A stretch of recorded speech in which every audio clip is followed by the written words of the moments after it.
بسم اللہ الرحمن الرحیم۔ السلام علیکم ورحمۃ اللہ وبرکاتہ۔ آج جب میں آپ سے یہ بات کروں گا تو اس سے پہلے میں ایک چیز آپ کو کلیئر کرنا چاہتا ہوں۔ میں آپ کو اپنا بیلٹ پیپر دکھا نہیں سکتا، لیکن اگر آپ میرا بیلٹ پیپر دیکھ لیتے اور اگر آپ یہ جان لیں کہ میں نے کس کینڈیڈیٹ پہ اور وہ کس پارٹی کے تھے جس پہ مہر لگائی ہے تو آپ یقیناً حیران ہوں گے۔ میری جتنی بھی گفتگو ہے اس سے آپ نے کوئی مفروضہ یا کوئی اخذ نہیں کرنا کہ میرا جھکاؤ کس پولیٹیکل پارٹی کی طرف ہے۔ میں ٹوٹل حقائق آپ کے سامنے رکھوں گا، جو خدا تعالیٰ نے مجھے تھوڑی بہت عقل دی ہے، جو گراؤنڈ ریالٹی میں دیکھ سکا ہوں، جو انفارمیشن میں اپنے شہر سے، دوسرے شہروں سے اور دوسرے صوبوں سے اکٹھی کر سکا ہوں، وہ آپ کے لیے پیش کروں گا۔ 2024 کا الیکشن کا پروسیس تقریباً ڈیڑھ سال پہلے شروع ہوا کہ جب حکومتیں دو صوبوں کی ڈیزالو ہوئیں، پھر سبسیکوینٹلی نیشنل اسمبلی ڈیزالو ہوئی اور یہ پروسیس سیٹ ان ہوا۔ ہمارے ہاں 3 مین پولیٹیکل پارٹیز تھیں جن کا کوئی مینڈیٹ ہے یا جن کی کوئی اسٹرینتھ تھی۔ ایک پاکستان مسلم لیگ نواز ہے، ایک پی ٹی آئی ہے اور ایک پیپلز پارٹی ہے۔ تینوں کی کچھ صوبوں کے اندر پریزنس بہت زیادہ ہے، کچھ صوبوں میں پریزنس کم ہے۔ نیشنل لیول پہ بھی ان کی ایک ہائرارکی ہے جس کے تحت ان کی پریزنس موجود تھی، اور یہ پیٹرن اوپر یا نیچے جاتا تھا یا فلکچویٹ ہوتا تھا۔ تو توقع یہ کی جانی چاہیے تھی یا توقع یہ کی جاتی تھی کہ تینوں پارٹیوں کو ایک لیول پلینگ فیلڈ پرووائڈ کیا جائے گا اور وہ الیکشن کانٹیسٹ کریں گے۔ انفارچونیٹلی کچھ ایسے واقعات ہوئے جس کی بنیاد پہ ایک پولیٹیکل پارٹی کو، پی ٹی آئی کو، وہ لیول پلینگ فیلڈ نہیں مل سکا انفارچونیٹلی۔ اس کو ہم دیکھتے ہیں کہ کس طریقے سے یہ چیزیں آہستہ آہستہ ان کے لیے دور ہوتی چلی گئیں۔ السلام علیکم۔ 13.5 مہینوں میں آپ لوگوں کی پیار اور محبت نے ہمیں 2.5 لاکھ پلس فالوورز دے دیے ہیں یوٹیوب پہ۔ یہ ایک کامیابی کی کہانی ہے جو ہم اپنے فینس اور اپنے سبسکرائبرز کو داد دینا چاہتے ہیں، جنہوں نے اس سفر میں ہمارا بھرپور ساتھ ادا کیا۔ ایک چھوٹی سی ٹیم تھی ایک گلبرگ کے دفتر کے اندر، جن کا خواب تھا کہ ایک نیوز آؤٹلیٹ ٹائپ چیز بنائی جائے جہاں پہ انفارمل ڈسکشن ہو ملک کے اور دنیا کے حالات پہ، اور ایک عام بندے کے پرسپیکٹیو سے یہ ڈسکشن ہو۔ اب جب عام بندہ بات کرتا ہے تو طاقتور جگہوں کو پسند نہیں آتی، اور بڑے کارپوریٹ انٹرسٹ بھی اس میں شامل نہیں ہوتے۔ پھر ایمانداری کو سر فہرست رکھتے ہوئے ہم نے فیصلہ کیا تھا کہ ہم پیڈ پوڈ کاسٹ نہیں کریں گے، پیڈ چیزیں ہم نہیں کریں گے جہاں پہ ہمارے آڈینس اور کنزیومر کو نہ پتہ ہو کہ جو آپ کو چورن بیچا جا رہا ہے وہ پیڈ ہے۔ اس وجہ سے ہم نے آپ لوگوں کو اپیل کی تھی کہ آپ ہماری مدد کریں، آپ ہمیں منتھلی سبسکرپشن پے کریں 1000 روپے کی۔ اب اس 1000 روپے کی ہم آپ سے کوئی نہ خیرات لے رہے ہیں، نہ صدقہ لے رہے ہیں، نہ زکوٰۃ، اور نہ ہی یہ چیزیں ہمیں لگتی ہیں یا ایسے پلیٹ فارمز کو لگتی ہیں۔ اصل میں ہم آپ کو ایک سروس دینا چاہ رہے ہیں جہاں پہ ہم آپ کو 4 لائیو سیشنز دیں گے پرائیویٹ، جو ڈائریکٹ ڈسکشنز ہوں گی آپ کی اور ہماری، جہاں پہ ملکی حالات، معیشی حالات، سیاسی حالات اور مورل حالات پہ گفتگو ہوگی بٹوین اس ایون اور آپ آڈینس۔ جتنے لوگ اس کو سبسکرائب کریں گے یہ چیز ہیلپ کرے گی ہمارے چینل کو انہانس کرنے کے لیے، کیونکہ ہماری بہت خواہش ہے کہ ہم مزید ریسرچرز، مزید ایڈیٹرز رکھیں تاکہ ہم میکسیمم کانٹینٹ آپ کے لیے پروڈیوس کر سکیں۔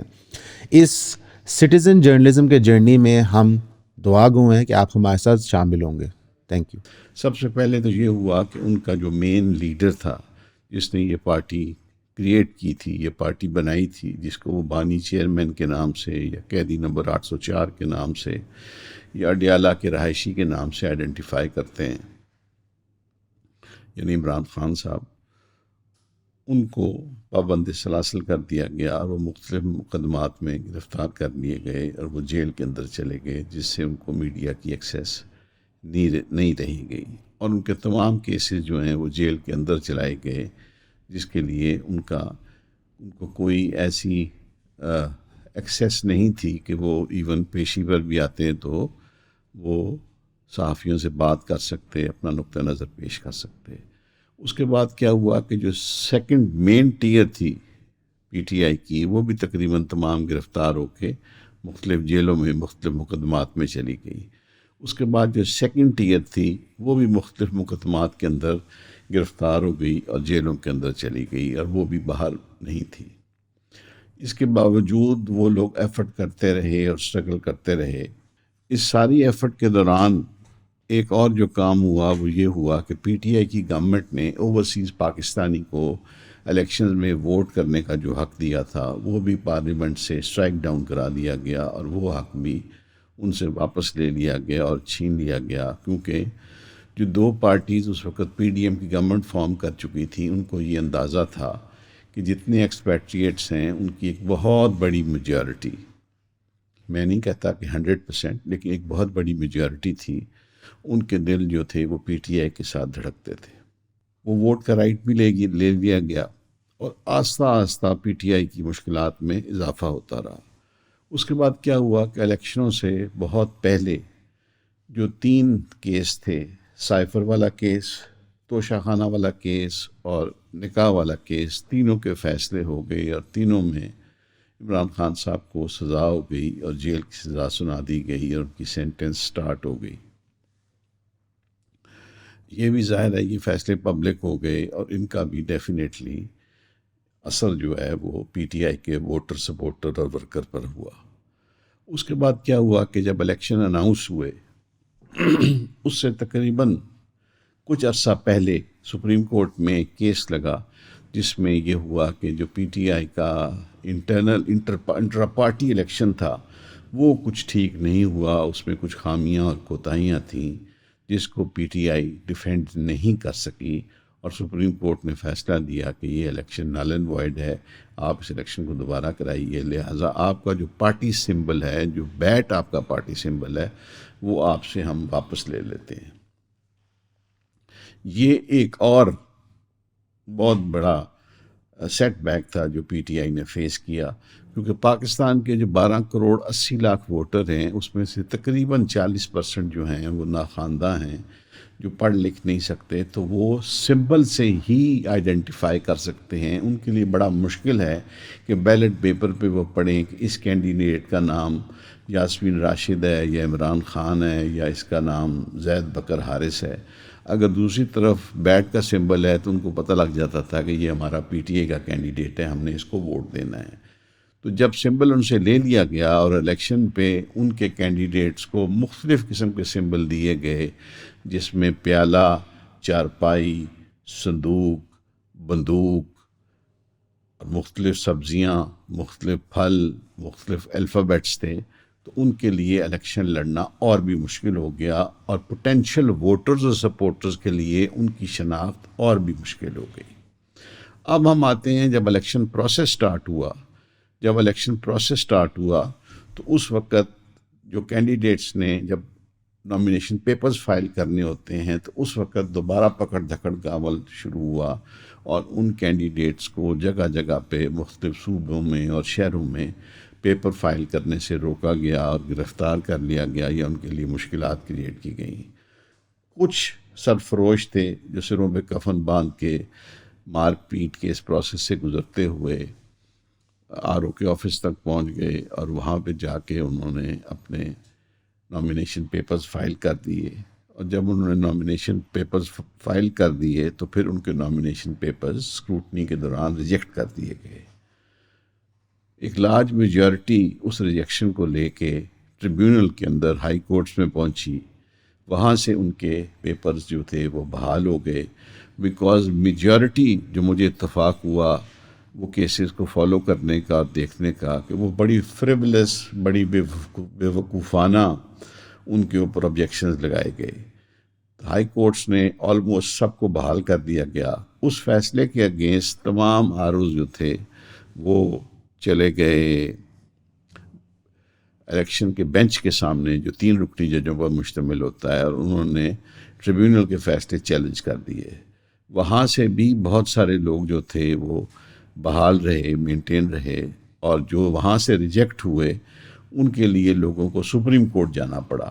یعنی ایک کینڈیڈیٹ کو جس نے الیکشن لڑنا ہے اور الیکشن کے وقت اس نے اپنے حلقے میں کیمپین کرنی ہے، وہ پہلے ہائی کورٹ میں پیش ہوا، اس نے 2-3 دن وہاں قانونی جنگ لڑی، وکیلوں پہ پیسے خرچ کیے، اس کا حلقہ جو ہے وہ خوشاب میں ہے، ڈی جی خان میں ہے، یا کشمور میں ہے، یا ٹرائبل ایریا میں ہے، تو وہ پشاور ہائی کورٹ میں وہ جنگ لڑ رہا ہے، یا وہ لاہور ہائی کورٹ میں جنگ لڑ رہا ہے، یا وہ سندھ ہائی کورٹ میں کراچی کے اندر جنگ لڑ رہا ہے اور اس کا حلقہ اندرون سندھ کے اندر ہے. تو یہ مشکلات اس نے فیس کی. اس کے بعد وہاں سے نکلا تو پھر اس کو بینچ کے سامنے جانا پڑا، وہ بھی رسپیکٹیو ہائی کورٹس کے اندر تھا. یعنی اس کا ٹائم جو تھا وہ ویسٹ ہو رہا تھا، اور بجائے کہ وہ اپنے حلقے میں اپنی کیمپین کی کوشش کرتا، وہ ہائی کورٹس کے اندر اس قانونی جنگ کے اندر انوالو ہوا تھا. اس کے بعد کافی ساری تعداد میں لوگ ہیں، میرا خیال ہے 10 15 20 کیسز ہیں جن کو سپریم کورٹ میں جانا پڑا. وہاں سے جا کے انہوں نے اپنے نامینیشن پیپرز بحال کرائے اور اپنے لیے سمبل حاصل کی اور وہ الیکشن پروسیس کا حصہ ہوئے. اب جب ہم آتے ہیں کیمپین کی طرف، تو پیپلز پارٹی کو کھلی چھوٹ تھی کیمپین کرنے کی. وہ سندھ میں، پشاور میں، لاہور میں، پنجاب میں جہاں بھی چاہ رہے تھے وہ جلسے کر رہے تھے. بلکہ بلاول صاحب نے لاہور سے الیکشن لڑا ہے تو سننے میں آیا ہے مبینہ طور پہ کہ سندھ گورنمنٹ کی نمبر پلیٹس والی گاڑیاں تھیں جو لاہور کے اندر ان کی کیمپین کے اندر مشغول تھیں اور وہ کر رہی تھیں. شاید سندھ گورنمنٹ میں کوئی ایسا رواج ہو کہ سرکاری گاڑیاں جو ہیں وہ پولیٹیکل کیمپینز کے اندر استعمال ہوتی ہوں، یا کوئی پروویژن ہو سندھ گورنمنٹ کے لاز کے اندر، میرے علم میں نہیں ہے. وہ سارا پروسیس ہوتا رہا. اسی طریقے سے نون لیگ کو پوری اجازت تھی، انہوں نے بہت اچھے جلسے کیے، مختلف شہروں میں کیے اور اپنی کیمپین کو جاری و ساری رکھا. اپنی کارنر میٹنگز کیں لاہور شہر کے اندر، انہوں نے چھوٹے چھوٹے جلسے کیے اور طوفانی دورے کیے. ویراز پی ٹی آئی کو قطعاً یہ کرنے کی ضرورت نہیں تھی. پہلی تو چیز ہے کہ ان کی مین لیڈرشپ جیل میں تھی، سیکنڈ لیول کی لیڈرشپ بھی جیل میں تھی. جو کینڈیڈیٹس الیکشن لڑ رہے تھے ان میں سے بھی کافی ایسے تھے جو ایبسکانڈرز تھے کورٹ سے، یا اشتہاری ڈکلیئر ہوئے تھے جو سامنے نہیں آ سکتے تھے، تو وہ پردے کے پیچھے رہ کے الیکشن لڑ رہے تھے. ان کو بھی کوئی جلسہ نہیں کرنے دیا، کوئی جلوس نہیں نکالنے دیا. بلکہ یہاں تک سننے میں آیا کہ ایک کینڈیڈیٹ ہیں لاہور میں، لیڈنگ لائر، ان کو کہا گیا کہ جب آپ اپنے گھر سے نکلیں گے تو ایک گاڑی میں آپ ہوں گے اور پیچھے صرف آپ کی ایک گاڑی ہو سکتی ہے جس میں آپ کا سپورٹنگ سٹاف، آپ کا سیکرٹری یا پی اے بیٹھے. تیسری گاڑی ہوئی تو ہم اجازت نہیں دیں گے. انہوں نے اس کو بھی قبول کیا اور اس کے باوجود اپنی جو کیمپین جاری رکھی. اچھا، اب کیا ہوا کہ جو الیکشن کا دن تھا اس پہ ایک اور خصوصی مہربانی کی الیکشن کمیشن آف پاکستان نے پاکستان کے ووٹرز پہ، کہ جہاں جہاں ان کو لگتا تھا کہ اس پارٹی کو جس کو پسند نہیں کرتی حکومت یا اسٹیبلشمنٹ، جہاں ان کے ووٹرز کی کانسنٹریشن ہے، تو وہاں سے انہوں نے ان کے ووٹرز کو تبدیل کیا اور ان کو بہت دور دور پھینک دیا. جس طرح آج مجھے ایک صاحب کا میسج آیا، انہوں نے کہا جی ہم 40 سال سے ماڈل ٹاؤن میں رہ رہے ہیں، 40 سال سے ہم نے وہ گھر نہ چھوڑا ہے نہ تبدیل کیا ہے، لیکن ہمیں ہماری پوری فیملی کے ووٹس کو بلال گنج شفٹ کر دیا گیا. آئی ایم ویری شیور کہ لوگ جو ماڈل ٹاؤن میں رہتے ہیں بستے ہیں وہ زندگی میں بہت کم ہی بلال گنج گئے ہوتے ہیں. اور اب جب کہ اتنی شہر کنجیشن ہو گیا اور اتنی ٹریفک ہو گئی ہے، تو اور جس کا کوئی مقصد یا لین دین نہیں ہے بلال گنج سے، ان کا وہاں جانا ہی نہیں ہوتا. تو بلال گنج جانا، اپنا پولنگ سٹیشن ڈھونڈنا اور وہاں ووٹ پول کرنا خاصا مشکل تھا. پھر میں آپ کو ایک چھوٹی سی مثال میں نے پہلے بھی دی، اس کے نیچے ایک سوال بھی آیا تھا، اس سوال کا میں جواب بھی دے دیتا ہوں. تو کسی نے پوچھا کہ جی بحریہ ٹاؤن کے پاس کون سا گاؤں ہے؟ حضور، بحریہ ٹاؤن کے ارد گرد بہت سارے گاؤں اور دیہات ہیں، اور بحریہ ٹاؤن کے جو ووٹرز کو شفٹ کیا گیا وہ چونگ ایک جگہ آتی ہے، چونگ سے بھی آگے، اور مین ملتان روڈ پہ نہیں. وہ پولنگ سٹیشن تھا خواتین کا جس کا میں ذکر کرتا ہوں، وہ مین ملتان روڈ سے 2-3 کلومیٹر اندر تھا. وہ پگڈنڈیاں تھیں، کھیت تھے، کھالے تھے، اور وہاں پہ تھا. تو وہاں پہ وہ کیا گیا. لیکن اس دوران ایک خاص چیز دیکھنے میں آئی جس کا مجھے ثبوت بہت ساری جگہوں سے ملا. پی ٹی آئی کا جو ورکر تھا، جو سپورٹر تھا، جو ووٹر تھا، اس نے آنکھوں ہی آنکھوں میں، اشاروں کنایوں کی زبان میں یہ فیصلہ کر لیا کہ ہمیں نہ تو اپنے کینڈیڈیٹ کو ملنے کی ضرورت ہے، نہ ہمارے کینڈیڈیٹ کو جلسے کی ضرورت ہے، نہ ہمارے کینڈیڈیٹ کو جلوس کی ضرورت ہے، نہ ہمارے کینڈیڈیٹ کو بل بورڈ اور بینر لگانے کی ضرورت ہے، نہ ہی ہمارے کینڈیڈیٹ کو کوئی ہمیں ڈور ٹو ڈور کیمپین کی ضرورت ہے، ہم نے اپنے کینڈیڈیٹ کا نام پتہ کرنا ہے، اس کا سمبل پتہ کرنا ہے، اور ہم نے خاموشی سے جا کے اس کو ووٹ ڈالانا ہے۔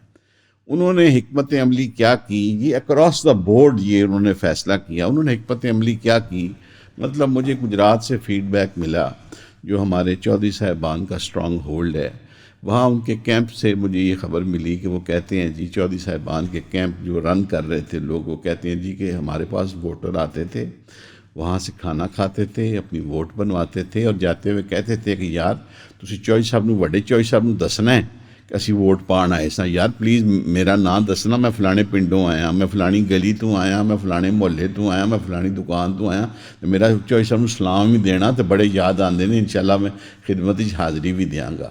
اس کے بعد وہ اندر جاتا، پولنگ سٹیشن میں ووٹ ڈال کے آتا، اور واپسی پر وہ پھر اس کیمپ میں آتا اور کہتا جی یہ دیکھو میرا انگوٹھا، میں ووٹ پا آیا جی، یہ دیکھو میں اتنے 4 جگہ تھم امپریشن بھی دیتا ہے، تو چوہدری صاحب نے بڑا میرا دست بدستہ سلام دینا۔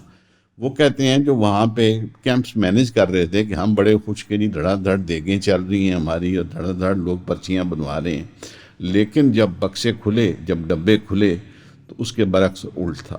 یہی پیٹرن پورے ملک میں پی ٹی آئی کے ووٹرز اور سپورٹرز نے اپنایا، اور خاموشی سے انہوں نے کینڈیڈیٹس کو ووٹس دیے جا کے۔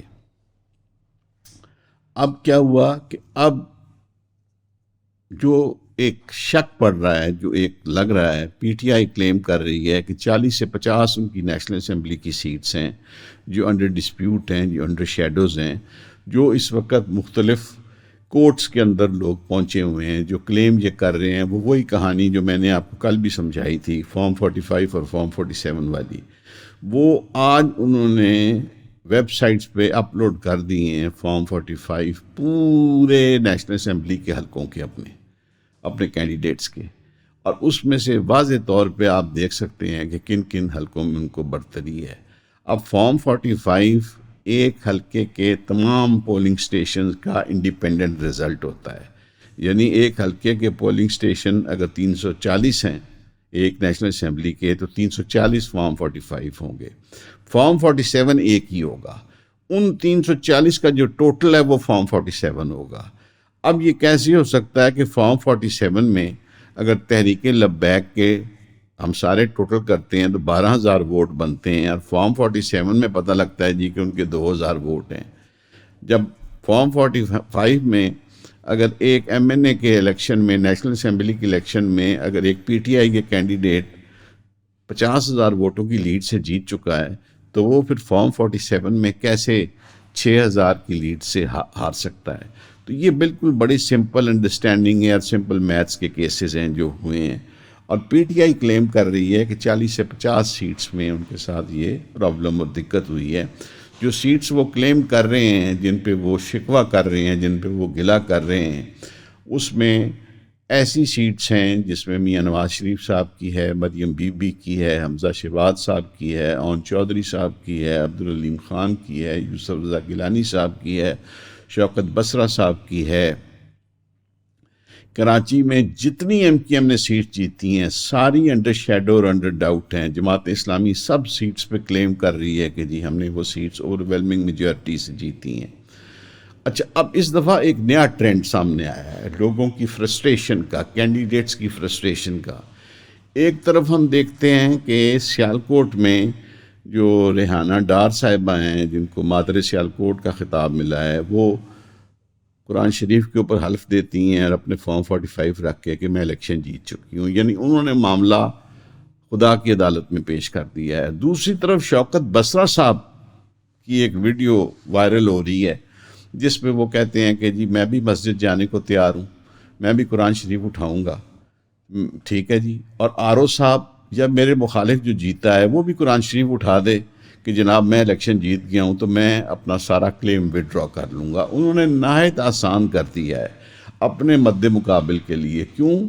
میرا یہ خیال ہے کہ شاید شوکت بسرہ صاحب کا کانفیڈنس الیکشن کمیشن میں نہیں رہا، شوکت بسرہ صاحب کا کانفیڈنس اپنے ہائی کورٹ میں نہیں رہا، شوکت بسرہ صاحب کا کانفیڈنس اپنے سپریم کورٹ میں نہیں رہا، شوکت بسرہ صاحب کا کانفیڈنس صرف اللہ تبارک و تعالیٰ میں ہے اور خدا کی اس پاک کتاب کے اندر ہے، قرآن مجید کے اندر، تو انہوں نے وہ فیصلہ خدا تعالیٰ پہ چھوڑ دیا ہے۔ اور اس کے اوپر میرا یہ خیال ہے کہ ان کے جو مد مقابل ہیں شوکت بسرا صاحب کے، میں ان کا نام نہیں جانتا، تو میں ان کو یہ کہوں گا کہ جناب بہت اچھا اور سستا موقع ہے، آپ کو خرچہ نہیں کرنا پڑے گا۔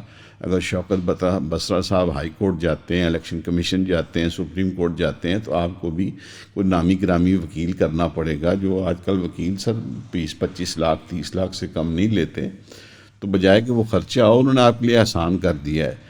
آپ اس طرح کریں کہ اپنے علاقے کے اندر کسی اچھی سی جامع مسجد کا انتخاب کریں، اور میرا یہ خیال ہے کہ دن بھی آپ جمعے کا سلیکٹ کر لیں، تاکہ وہاں لوگ خود بخود جمعے کے لیے آتے ہیں، تو ایک 200 400 500 کا کٹ ہوگا، اور شہر میں آپ منادی کرا دیں، آپ دونوں حضرات وہاں پیش ہو جائیں، اور اللہ تعالیٰ کے حضور وہاں پہ دونوں قرآن پہ حلف دے دیں۔ تو اگر شوکت بسرا صاحب نے آپ کو کہا ہے کہ اگر آپ وہ حلف دیتے ہیں تو وہ الیکشن آپ کے حق میں دستبردار ہوتے ہیں، اور آپ کو وہ یہ سیٹ جو آپ یقیناً جیت چکے ہیں آپ کو یہ مل جائے گی، مسئلہ ہی حل ہو جائے گا۔ تو میرا یہ خیال ہے کہ اب یہ پہلی دفعہ ایک نیا ٹرینڈ ہمارے سامنے دیکھنے میں آ رہا ہے۔ دوسری طرف ہم دیکھتے ہیں کراچی میں جماعت اسلامی نے ایک سیٹ اپنی چھوڑ دی جس پہ ان کو جتا دیا گیا تھا۔ حافظ نعیم صاحب نے کہا جی یہ سیٹ آپ رکھ لیں، ہمیں نہیں چاہیے، ہماری وہ سیٹیں دیں جو نیشنل اسمبلی کے ہم جیتے ہوئے ہیں، ہمیں وہ سیٹیں چاہیے، ہم یہ ہاری ہوئی سیٹ نہیں لینا چاہتے۔ وہ حافظ نعیم صاحب کو انہوں نے جتایا کہ شاید کوئی فیس سیونگ ہو جائے۔ اس کے بعد جو جی ڈی اے کے سربراہ ہیں پیر پگاڑا صاحب، جو سندھ کی ایک بہت معتبر شخصیت ہے، وہ کہہ رہے ہیں جی کہ ہمارا جی ڈی اے جو گرینڈ ڈیموکریٹک الائنس ہے وہ صرف 2 سیٹیں جیتا ہے، ایک میں ان کے صاحبزادے جیتے ہیں اور ایک کوئی اور سیٹ سانگڑ سے جیتے ہیں۔ وہ کہتے ہیں جی یہ 2 سیٹیں بھی ہم چھوڑنے کو تیار ہیں، ہم پیپلز پارٹی کو پیش کرنے کو تیار ہیں، اگر آپ نے اس طریقے سے اکراس دا بورڈ ساری سیٹیں دینی تھیں تو یہ سیٹیں بھی آپ زرداری صاحب کو دے دیں، ہمیں آپ کس لیے دیتے ہیں۔ پھر ایک اور بڑا زبردست واقعہ ہوا، ایک ہیں ایم این اے کے کینڈیڈیٹ، میں ان کا نام مجھے پڑھنا پڑے گا، سردار جاوید لنڈ صاحب، LUND لنڈ، وہ کینڈیڈیٹ تھے غالباً NA 184 اور PP 286 سے۔ ان کی ایک ویڈیو وائرل ہو رہی ہے، وہ کہتے ہیں جی کہ ان سیٹوں پہ ہم ہار گئے تھے، ہمیں جتایا گیا ہے، ہمیں یہ سیٹیں بھیک میں اور خیرات میں نہیں چاہیے، لوگوں کا مینڈیٹ ہے، میرے لوگوں کا مینڈیٹ ہے، جن میں سے میں ہوں اور مجھ میں سے وہ لوگ ہیں، میں اس کی قدر کرتا ہوں، میں اس کی رسپیکٹ کرتا ہوں، اور یہ میں ان کو سلام پیش کرتا ہوں، لوگوں کو یہ جیتے ہیں، اور یہ جناب ان کی سیٹ ہے۔ میرا یہ خیال ہے کہ یہ جو سارا لطیفہ یہ مذاق قوم کے ساتھ ہو رہا ہے، اس میں میرا یہ خیال ہے کہ جو سپورٹر ہیں ان دونوں پارٹیوں کے، میرا یہ خیال ہے کہ ان کی آپس میں کوئی کمٹمنٹ یا کوئی چیز طے ہی نہیں تھی۔ مطلب وہ مدعی چست اور گواہ چست والی بات ہے، مطلب وہ ان کی مدد کر رہے ہیں اور وہ مدد لینے کو تیار نہیں، اور مدد وہ اس بھونڈے طریقے سے کر رہے ہیں کہ ان کو خود سمجھ نہیں ہے وہ کر کیا رہے ہیں۔ مطلب یہ کیسے ہو سکتا ہے کہ آپ فارم 45 کا جو ٹوٹل کرتے ہوئے فارم 47 بنائیں، اس کو آپ غلط بنا دیں۔ اچھا، اب دوسری چیز کیا ہوئی، یہ سب لوگ بھاگے داد رسی کے لیے ہائی کورٹ پہنچے، ہائی کورٹ میں ان کی رٹس جو تھیں وہ ایڈمٹ ہو گئیں، وہ لگ گئیں، لیکن آنریبل ہائی کورٹ نے ساری رٹوں کو خارج کر دیا ہے، ڈسپوز آف کر دیا ہے، ایک سٹیٹمنٹ کے بعد کہ جی یہ یہاں پہ ایڈمیسیبل ہی نہیں ہے، آپ جائیں ان کو الیکشن کمیشن کے اندر، وہ آپ کے لیے صحیح فورم ہے۔ بالکل درست کہا ہائی کورٹ نے، کیونکہ ہائی کورٹ قانون کی انٹرپریٹیشن بالکل صحیح کر رہا ہے، میں اس کے ساتھ ایگری کرتا ہوں۔ میری چند بہت سینئر وکلاء سے بات ہوئی، انہوں نے بھی یہی فرمایا کہ قانون یہی ہے، لیکن الیکشن کمیشن کے پاس اب وہ جائیں۔ یہ سارا جو مسئلہ کریٹ ہوا ہے یہ RO صاحب نے کیا ہے، ہر حلقے کے RO صاحب نے کیا ہے۔ جو ریٹرننگ آفیسر ہے وہ کس کے ماتحت ہے؟ جی کیا کہا آپ نے؟ Election commission. بالکل درست کہا آپ نے، جتنے ROs ہیں وہ الیکشن کمیشن کے ماتحت ہیں، وہ ہائی کورٹ کے ماتحت نہیں، وہ سپریم کورٹ کے ماتحت نہیں، وہ ہوم ڈپارٹمنٹ کے ماتحت نہیں، وہ فوج کے ماتحت نہیں، وہ جس جگہ سے وہ افسر آئے ہیں اس گورنمنٹ پہ ڈیوٹی کرنے وہ اس کے ماتحت نہیں. جب وہ ریٹرننگ آفسر ہیں تو اس دن اتنے دنوں میں وہ الیکشن کمیشن آف پاکستان کے ماتحت ہیں. جب رات کو رزلٹ روکے گئے ریسپیکٹو حلقوں کے اندر تو الیکشن کمیشن کے کہنے پہ الیکشن کمیشن کے علاوہ ان کو کوئی انسٹرکشن نہیں دے سکتا. پولیس باہر کھڑی ہے، security and law and order کر سکتی ہے. فوج باہر کھڑی ہے تو security and law and order کی ڈیوٹی کر سکتی ہے. الیکشن کمیشن کے کہنے پہ تو کیا ہے. اب آپ نے ان کو الیکشن کمیشن کے پاس بھیج دیا ہے. اب الیکشن کمیشن وہاں پہ جو ہے وہ جائے گا. اب لوگوں نے کیا کرنا شروع کیا ہے کہ اب ہائی کورٹ میں نئی ریٹیں داخل ہو رہی ہیں. وہ ریٹیں داخل ہو رہی ہیں کہ جی ہماری کاؤنٹنگ غلط ہوئی ہے، ہماری گنتی دوبارہ کرا دیں، ہمیں اپنی گنتی پہ ڈاؤٹ ہے. اب انہوں نے پلی چینج کر کے لوگ جو ہیں وہ جا رہے ہیں، یا جو بعد میں لیٹ ہائی کورٹ کی طرف جنہوں نے رجوع کیا اب وہ اس بنیاد پہ جا رہے ہیں. تو کافی جگہ پہ یہ فیصلے ہو رہے ہیں. یہ پورے پاکستان میں کوئی 150 سے 200 کے قریب میرے خیال میں، اگر ہم Lahore high court, Multan bench پہ بھی لگے ہوئے ہیں، پشاور میں بھی ہیں، کوئٹہ میں بھی ہوں گے یقیناً، سندھ میں بھی ہیں، جو کیسز لگے ہوئے ہیں وہ یہاں پہ جائیں گے. اچھا اب ہوگا کیا؟ ہونا کیا چاہیے یا ہوگا کیا؟ ہونا تو یہ چاہیے کہ فوری طور پہ الیکشن کمیشن جو ہے وہ ہر کیس کو، ہر اپلیکیشن کو ودن 24 to 48 آورز اس کا فیصلہ کرے، تاکہ وہ اپنی ریمیڈی کے لیے اگلے فورم پہ جا سکیں. اور جب الیکشن ٹریبیونلز بنے تو الیکشن ٹریبیونلز بھی صبح 8 سے رات 8 بجے تک کام کریں، 7 دن کام کریں، پرائرٹی پہ، ایمرجنٹ بیسس پہ، اور تمام وکلاء بھی حاضر رہیں، تمام کینڈیڈیٹس بھی حاضر رہیں، تمام آروز بھی حاضر رہیں، تمام سپورٹنگ سٹاف جس کی ضرورت ہے اس کو بھی گورنمنٹ میک شور کرے وہ حاضر رہیں اور یہ سارے فیصلے ہوں. اب ہوگا کیا؟ ہوگا یہ کہ پلی یہ لی جائے گی کہ جناب چونکہ آگے گورنمنٹس فارم ہونی ہے، کانسٹیٹیوشن کے اندر ہے، اتنے دنوں میں نوٹیفیکیشن ہونا ہے، اتنے دنوں میں پارٹی جس نے چینج کرنی ہے، یعنی جو آزاد نے جس پارٹی میں جانا ہے انہوں نے جانا ہے، اور اتنے دنوں میں نئی گورنمنٹ فارم ہونی ہے. تو لہٰذا چونکہ وہ کانسٹیٹیوشن میں لکھا ہے تو یہ تو ڈیلے ہو ہی نہیں سکتا. اور کانسٹیٹیوشن کی تو ہم پاسداری بہت اچھے طریقے سے کرتے ہیں. ہم نے پاسٹ میں ثابت کیا کہ اس طریقے سے ہم نے 2 اسمبلیاں جو ٹوٹی ان کے الیکشن فوراً کرائے، تو ہم نے ساری کانسٹیٹیوشن کو، ساری آئینی شقوں کو منوً لاگو کیا. تو اب بھی ہم یہی کریں گے. تو اس لیے ہوگا یہ کہ وہ کہیں گے کہ یہ جو جتنے کیسز آئے ہیں ان کے اوپر سٹے تو مشکل ہے، ان کو ہم رزلٹ روک نہیں سکتے. یہ جو کینڈیڈیٹ بن گئے ہیں جن کا نوٹیفائی کر دیا الیکشن کمیشن نے، یہ تو ایم این اے بن گئے، ایم پی اے بن گئے، یہ اسمبلی میں پہنچے، یہاں کیس کنٹیسٹ ہوتا رہے گا. ہم دیکھ لیتے ہیں، ان کا ٹوٹل چیک کر لیتے ہیں. چونکہ کیلکولیشن خاصی مشکل ہے، ان کا ووٹ کاؤنٹ بہت مشکل ہے. ظاہری بات ہے نا جی، 3 لاکھ ووٹ، 4 لاکھ ووٹ گننے ہیں تو وہ تو بڑا مشکل کام ہے. اس کے لیے تو بہت زیادہ لوگ چاہیے، کوئی سپر کمپیوٹرز چاہیے ہوں گے جو شاید امریکہ سے منگوانے ہوں گے اور اس کے بعد کرنا ہوگا. تو اس کے اندر جو خاصا ٹائم لگے گا تو وہ ہم کرتے رہیں گے. تو لہٰذا ان کو اجازت دے دیتے ہیں کہ یہ جا کے آگے اپنی پروونشل اسمبلیز میں اور نیشنل اسمبلیز میں بیٹھ کے حکومت سازی کا عمل اور اپنا اوتھ لیں اور اس پروسیس کو وہ کریں. اب مجھے ایک چیز کی سمجھ نہیں آ رہی، اس پہ آپ روشنی ڈالیں کہ یہ جو نیشنل اسمبلی کی 40-50 سیٹیں ہیں جن کا اتنا شور و غوغا ہے، اتنا غم و غصہ ہے لوگوں کا، ہم 2-3 سیٹس کی بات کر لیتے ہیں. جس طرح ایک سیٹ ہے خواجہ آصف صاحب کی سیالکوٹ سے، ایک سیٹ ہے اون چودھری صاحب کی لاہور سے، ہم ان 2 سیٹوں کی ہی بات کرتے ہیں. یا جس طرح کراچی سے ایم کیو ایم کی سیٹس ہیں. اب سیالکوٹ کے جو لوگ ہیں وہ نہ مینٹلی ایکسیپٹ کر رہے ہیں کہ خواجہ آصف صاحب جیت چکے ہیں، نہ وہ فزیکلی ایکسیپٹ کر رہے ہیں اس چیز کو. وہ سراپا احتجاج ہیں، وہ کرب کر رہے ہیں، وہ بڑبڑا رہے ہیں، وہ غم و غصے میں ہیں، وہ کمپلین کر رہے ہیں، وہ ویڈیوز ڈال رہے ہیں، وہ گلے شکوے کر رہے ہیں، وہ شہر کی یہ گوسپ بنی ہوئی ہے.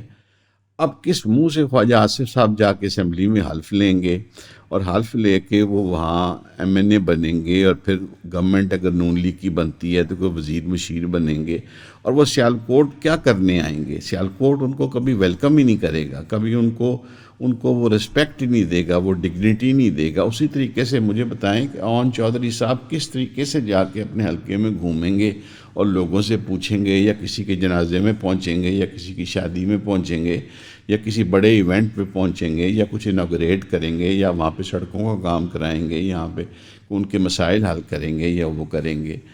تو یہ ایک مورل گراؤنڈ ہی نہیں رہ جاتی۔ دیکھیں، بات ہوتی ہے ساری مورالٹی کے اوپر بیس کرتی ہے، بعد میں بات آتی ہے کہ آپ الیکشن لڑتے ہیں یا کچھ ہوتے ہیں۔ دیکھیں، یہ کیوں ہوا کہ عمران خان کے فیصلے فوری کیے جائیں، جلدی کیے جائیں، تاکہ مورلی اس کو کمزور دکھایا جائے، کہ وہ کہیں کہ جناب فائنینشلی بھی کرپٹ ہے، توشہ خانہ کی چیزیں بیچ کے اس نے کھا لی، اس نے بتائی نہیں، تاکہ اس کا مورل جو اس کا گراف ہے نیچے جائے۔ پھر عدت والا کیس آیا، اس میں دکھائیں کہ جناب یہ تو بالکل ہی غلط آدمی ہے، اس کا تو سر پیر ہی ٹھیک نہیں ہے، تاکہ اس کا اور گراف نیچے جائے۔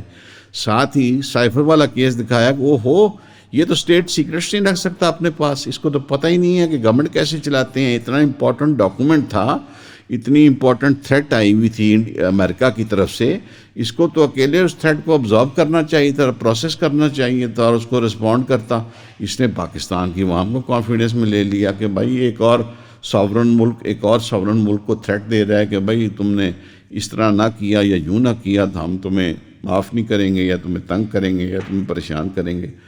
تو وہ تینوں کیسز کیے گئے تاکہ مورل گراف نیچے جائے، اس کی سٹینڈنگ، اس کا سٹیچر نیچے جائے۔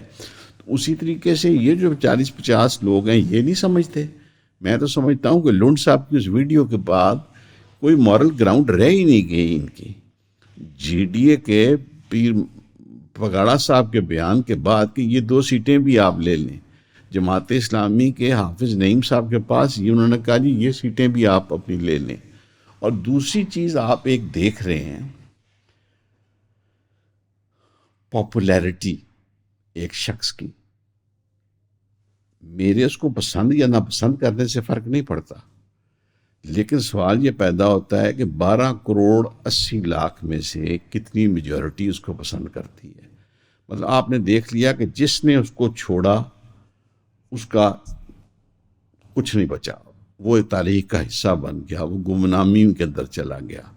وہ ایک بچی تھی پشاور سے، عائشہ گل علیہ، وہ آئیں، انہوں نے بڑے بڑے بیانات دیے، وہ تاریخ کا حصہ بن گئیں۔ اس کے بعد ان کی بیگم تھیں، ان کا مجھے نام ہی نہیں پتا، کیا نام ہے بیٹا تھا ان کا؟ Reham Khan, sorry, I am so sorry, Reham Khan. اب دیکھ لیں وہ کتنی بڑی خاتون یا کتنی بڑی صحافی تھیں، یا کتنی بڑی انہوں نے کتاب لکھی، کتنا نام کمایا، کہ مجھے ان کا نام ہی نہیں یاد آ رہا، اور میں ابھی اتنا بوڑھا نہیں ہوا، دماغ شماغ میرا ٹھیک ہے۔ ریحام خان صاحبہ آئیں، انہوں نے کتاب لکھی، سب کچھ کیا، لیکن کوئی ان کو جانتا بھی نہیں ہے، وہ کوئی کسی نہ 3 میں نہ 13 میں۔ اس کے بعد آپ دیکھتے ہیں کہ جس نے ان کو چھوڑا، علیم خان صاحب نے چھوڑا، وہ تاریخ کا حصہ ہیں، آج ان کی اپنی سیٹ کنٹیسٹ ہوئی ہے۔ اس کے بعد جناب جہانگیر ترین صاحب، ارب پتی کھرب پتی، یعنی جہاز ان کے پی آئی اے کی فلائٹیں اتنی نہیں ہوتی تھیں جتنی دفعہ ان کے جہاز اڑتے تھے اور ہیلی کاپٹر اڑتے تھے، اور بڑی پراؤڈلی علیم خان صاحب نے بتایا کہ جہاز یا تو میرے تھے یا ان کے تھے۔ سر آپ دونوں کے جہاز کسی کام نہیں آئے۔ وہ جو آلٹو میں پھرتا تھا، وہ جو غریب تھا، وہ جو فقرا تھا بقول آپ لوگوں کے، جس کے پاس کچھ بھی نہیں تھا، عوام نے اس کو ہی ووٹ دیا ہے، اس کو ہی مینڈیٹ دیا ہے۔ تو میں سمجھتا ہوں جہانگیر ترین صاحب نے بھی بہت گریسفلی ہی has called it a day کہ ٹھیک ہے جناب، it's end of the story, ہمارے پاس کا روگ نہیں ہے، تو یہ چیزیں ختم ہو گئی ہیں۔ اب ان ساری باتوں کے بعد ہمیں کیا سبق دیا جا رہا ہے، ہمیں کیا چیز سمجھائی جا رہی ہے؟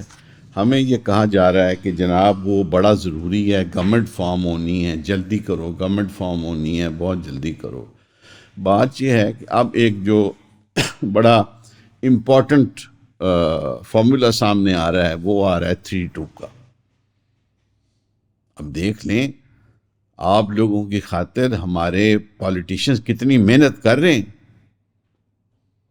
وہ کتنا دماغ لڑا رہے ہیں کہ اگر نون لیگ اور پیپلز پارٹی جوائن ہینڈز کرتی ہے، چونکہ زیادہ ووٹیں ہیں، زیادہ سیٹیں ہیں نون لیگ کے پاس، تو 3 سال ان کی حکومت ہوگی، اور چونکہ پیپلز پارٹی کے پاس کم ہے تو 2 سال ان کی حکومت ہوگی، یعنی 3 سال غالباً میاں نواز شریف صاحب پرائم منسٹر ہوں گے اور 2 سال بلاول بھٹو زرداری صاحب پرائم منسٹر ہوں گے۔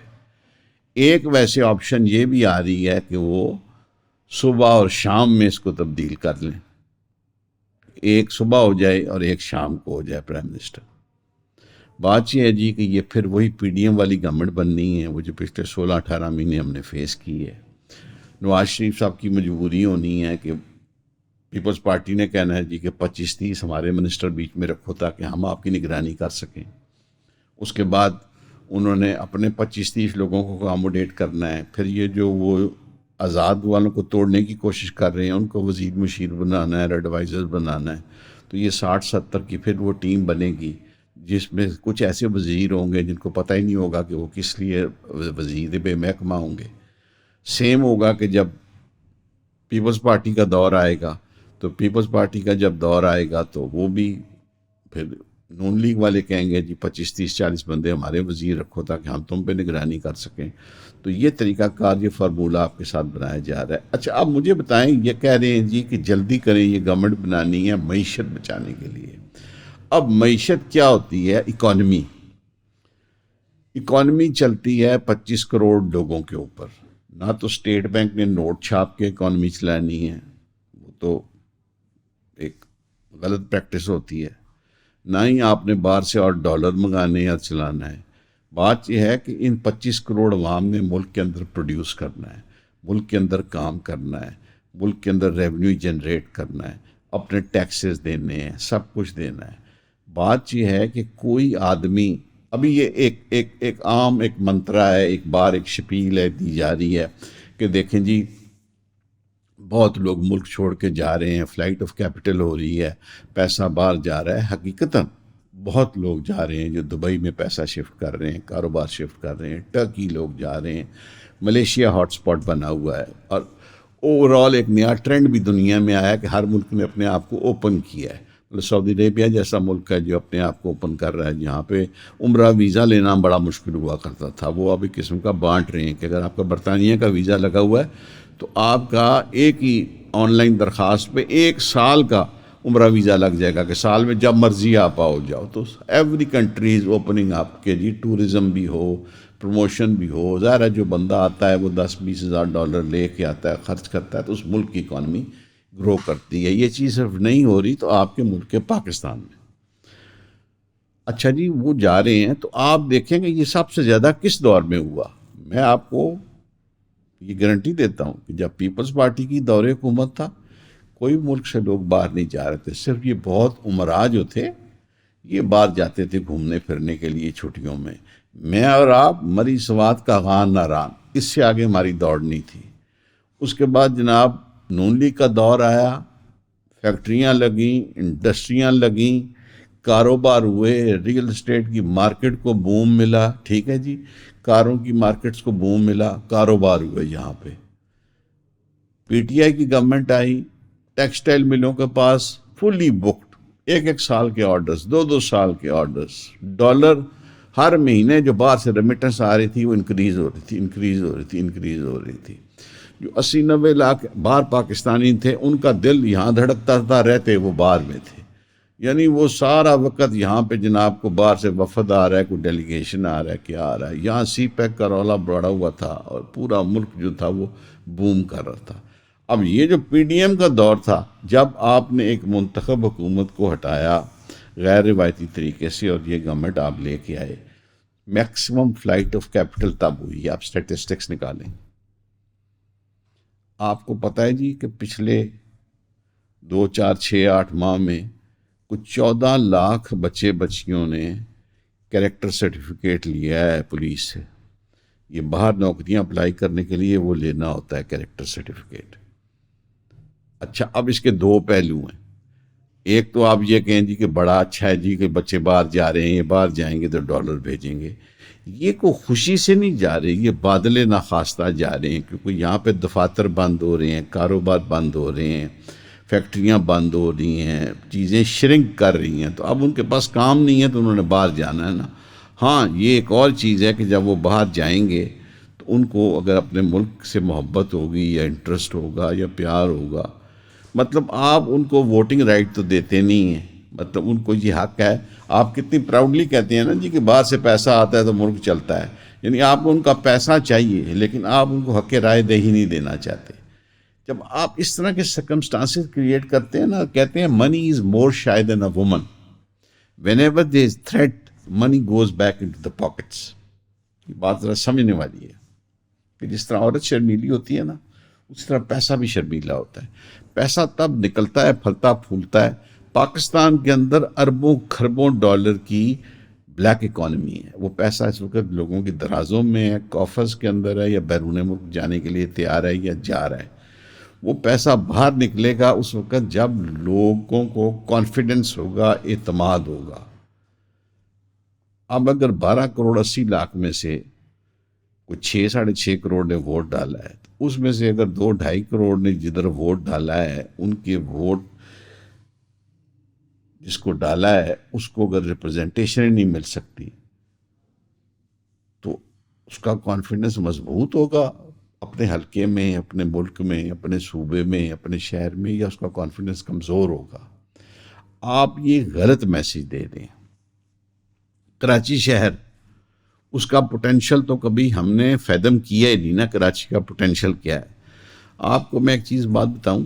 ایک زمانے میں عرب ورلڈ سے، دبئی سے، یو ول بی سرپرائزڈ میری اسٹیٹمنٹ کے بعد، دبئی سے لوگ شاپنگ کے لیے کراچی آیا کرتے تھے. دبئی سے لوگ شاپنگ کے لیے کراچی آیا کرتے. جی سر، میں سوچ سمجھ کے کہہ رہا ہوں، میں کوئی بہکی بات نہیں کر رہا. ٹھیک ہے جی. جو یہ لانز ہیں جو اب یہ لاہور میں لانچ ہوتی ہیں، یہ کراچی میں لانچ ہوا کرتی تھی. کراچی کے اندر جو جان ہے، جو طاقت ہے، تو کراچی کو آپ ڈیسائیڈ کرنے دیں خود. کراچی میں جو 3 کروڑ 3.5 کروڑ 4 کروڑ عوام ہیں، ان کو اپنا فیصلہ خود کرنے دیں. وہ پیپلز پارٹی کو چاہتے ہیں پاکستان کی سر آنکھوں پہ، بالکل پیپلز پارٹی کا وہاں پہ دور دورہ ہو. وہ وہاں پہ ایم کیو ایم کو چاہتے ہیں، بالکل درست جناب، مہاجر قومی موومنٹ کے نمائندے ہیں وہاں پہ. وہ وہاں پہ ہوں، وہ وہاں پہ رہیں، وہ وہاں پہ حکمرانی کریں، وہ شہر کو کنٹرول کریں. وہ اگر جماعت اسلامی کو چاہتے ہیں، میں اور آپ کون ہوتے ہیں ان کا وہ حق روکنے والے؟ اگر وہ لوگ کمپلینٹ کر رہے ہیں، وہ کرب کر رہے ہیں، وہ بڑبڑا رہے ہیں، وہ عدالتوں میں جا رہے ہیں، تو آپ ریڈریسل کریں. ریڈریسل آف گریوینسز کرنی چاہیے آپ کو. اس احتجاج کا کسی ایک اچھے پلیٹ فارم سے ان کا جواب ملنا چاہیے، اور اگر کوئی غلطی کوتاہی ہوئی ہے تو اس کو درست کرنا چاہیے. کیونکہ یہ پہلی دفعہ ہے الیکشن میں کہ عجیب و غریب قسم کی مثالیں قائم ہو رہی ہیں. لوگ جیتی ہوئی سیٹیں واپس کر رہے ہیں، لوگ جیتی ہوئی سیٹیں کہہ رہے ہیں کہ ہمیں نہیں چاہیے، یہ آپ رکھ لیں. لوگ الیکشن ہارنے کے بعد کہہ رہے ہیں کہ جناب کسی عدالت میں نہیں جانا، آئیں بیٹھ کے قرآن کے اوپر فیصلہ کرتے ہیں. وہ ریت رواج جو پرانے پنچایت کے اصول ہوا کرتے تھے کہ لوگ باوضو ہو کے حلف دیا کرتے تھے، اور 100% وہ فیصلے درست ہوا کرتے تھے. ٹھیک ہے جی. تو اس لیے آپ کورٹ میں بھی جاتی ہیں نا تو ایک ایفیڈیوٹ دیتے ہیں، حلف دیتے ہیں کہ جناب میں جو کچھ کہوں گا سچ کہوں گا، سچ کے سوا کچھ نہ کہوں گا. وہ آپ نے وہ لکھا ہوتا ہے جس کو شاید ہم دیکھتے ہی نہیں ہیں، اس کی ویلیو ہی نہیں ہوتی، یا ہمارے وکیل صاحب ہم سے وہ سائن کرا لیتے ہیں، ہمیں پتہ نہیں ہوتا کہ ہم وہاں بھی آن اوتھ ہیں. ہم جو کہہ رہے ہیں ہم نے یہ کنفیس کیا ہوا کہ ہم سچ کہیں گے اور ہم حقائق دیں گے، اور ہم کچھ غلط کہیں گے تو ہمیں سزا دی جا سکتی ہے اس کے اوپر. تو میرا یہ خیال ہے کہ ہم جلد بازی نہ کریں. میرا ابھی بھی یہ خیال ہے کہ ہمیں ابھی تو ہمارے پاس ٹائم ہے. الیکشن کمیشن کو فوری طور پہ یہ جتنی درخواستیں آئی ہوئی ہیں ووٹ ری کاؤنٹ کی یا فارم 45 47 کی ایشو کی، اس کو فوری طور پہ اس کا ریڈریسل کریں تاکہ لوگ جو ہیں وہ الیکشن ٹریبیونلز میں جا سکیں. الیکشن ٹریبیونلز کو دن رات ایک کام کرنا چاہیے اس کے اوپر. اور دوسری چیز یہ ہے کہ اگر پی ٹی آئی کا رائٹ ہے گورنمنٹ بنانے کا، وفاق میں یا صوبے میں یا کے پی میں یا کہیں بھی، تو ان کو ایک کمفرٹ زون دینا چاہیے کہ وہ آرام سے وہ بنا سکیں، تاکہ جب حکومت وہ ہوگی جو لوگوں کی خواہش پہ ہوگی تو وہ آپس میں یکجان ہوں گے، وہ سنکرنائزڈ ہوں گے، تو وہ وہاں پہ اچھا کام کر سکیں گے۔ وہ وہاں پہ کمزور معاشی حالات میں سے بھی اس صوبے کو، اس شہر کو، اس گلی کو، اس محلے کو، اس دکان کو، اس مکان کو، اس فیکٹری کو باہر نکال سکیں گے۔ پاکستان اس وقت مسائلستان بن چکا ہے، ہر طرف ہمارے پرابلمز ایشوز ہیں۔ لا اینڈ آرڈر کا ایشو سامنے آ چکا ہے ہمارے۔ پہلے ایک طرف بارڈر کا ایشو ہوتا تھا انڈیا کے ساتھ، پھر افغانستان کے ساتھ بھی پرابلم شروع ہو چکا ہے، اور اب last but not the least Iran کے ساتھ بھی مسئلہ بن چکا ہے، پڑ چکا ہے۔ یہ جو واقعہ ہوا ہے کہ انہوں نے کچھ اٹیک کیا، ہم نے اس کو واپسی جواب دیا، یہ چیزیں اتنی جلدی بھولنے والی نہیں ہوتی۔ تو ہمیں ایک اچھی فعال گورنمنٹ چاہیے جو لوگوں کے دلوں میں دھڑکتی ہو، جن کے کہنے پہ۔ اور دوسری چیز یہ ہے، پاکستان کو اس اکنامک دلدل سے نکالنے کے لیے سر ہمیں کوئی فیس سیونگ نہیں چاہیے، ہمیں پرانے چلے ہوئے کارتوس نہیں چاہیے، ہمیں بہت زیادہ لیڈرشپ کی اور بڑے ریولوشنری سٹیپس کی ضرورت ہے۔ ہمیں کوئی ایسا لیڈر چاہیے جو حکم دے کہ جناب رات کو 5 گھنٹے بجلی روز نہیں ہوگی، ہم اس سے فیول بچائیں گے، اس لیے کوئی شور نہیں مچائے گا، کوئی نہیں بولے گا۔ یہاں تو سر حکومتیں اتنی اسٹرانگ ہیں کہ آج تک ہم لاہور شہر میں دکانیں جلدی بند نہیں کرا سکے۔ وہ جب بڑے سے بڑا چیف منسٹر، بڑے سے بڑا سی سی پی او آیا، بڑے سے بڑی وابڈا نے موو چلائی، لیسکو نے موو چلائی کہ جناب ہم بجلی بند کریں گے رات کو، وہ دکانیں بند کر دیں رات کو 10 بجے، تو وہ دوسرے تیسرے دن تاج تنظیمیں احتجاج کرتی ہیں اور وہ دوبارہ ہو جاتا ہے کہ انڈیفینیٹلی کھولے رکھو۔ ہم کچھ بھی نہیں کر سکتے۔ تو پاکستان کو ڈوبنے سے بچانے کے لیے ہمیں ان زمینی حقائق کو ایکسیپٹ کرنا ہے، اور جو لوگوں کا مینڈیٹ ہے اس کو تسلیم کرنا ہے اور اس کو من لاگو کرنا ہے۔ آپ سب کی توجہ کا بہت شکریہ۔